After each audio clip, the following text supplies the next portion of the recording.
Welcome to the Home Science lesson on managing time and energy.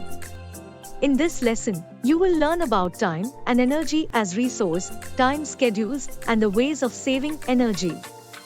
So, in our daily lives, time and energy are two crucial resources. Think of them as the fuel that powers your day. But here's the catch, they are limited resources. That means we must use them wisely to accomplish all our tasks efficiently. Now, let's break it down into steps, just like we do in our daily routines. Step 1. List your daily tasks. Start by listing all your daily tasks. These can include going to school, doing homework, helping with chores, and even leisure activities like playing or watching TV. Step 2. Sort tasks into flexible and inflexible. Next, categorize your tasks into two groups, flexible and inflexible. Flexible tasks, like shopping, can be adjusted or postponed. Inflexible tasks, like school or work, have fixed timings and cannot be changed. Step 3. Time estimates for each task. Assign time estimates to each task. How long does it take to complete them? This helps you plan your day more effectively. Step 4. Balancing your time. Now comes the tricky part, balancing your time. You have 24 hours in a day, but your tasks might require more. Adjust the time allocated to each task to fit everything in. Remember, it's essential to make a time schedule that you can easily follow, is practical and flexible, and allows for rest and leisure activities. Now, let's talk about the advantages of preparing a time plan.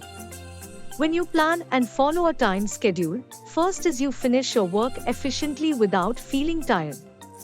Second, you have time for rest and relaxation. Third, you can enjoy your hobbies and activities. Fourth, you do more productive work in less time. And fifth, you avoid last-minute tensions and confusion. But what happens if you don't have a time plan? You may not have enough time for each task, and unforeseen events can throw your day off track.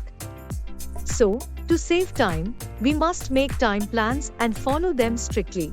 Avoid wasting time, use labor-saving equipment, and dovetail our activities doing two or more things at the same time.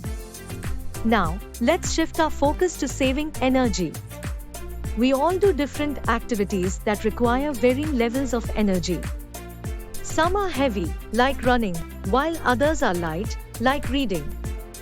To save energy, divide tasks into smaller steps, combine activities, organize your work, improve your skills, maintain proper posture, work at the right heights, keep objects close, and use labor-saving devices. And with that, we wrap up this informative lesson. For additional information on this lesson, please look at the content below the video in the online course. To get a list of the important questions and their answers for this lesson, please refer to the guidebook by our publications provided to you with this course for free. It shows you a list of all the questions that have the highest chance of coming in your next exams based on research carried out on previous year question papers. All the best, and I'll see you in the next lesson.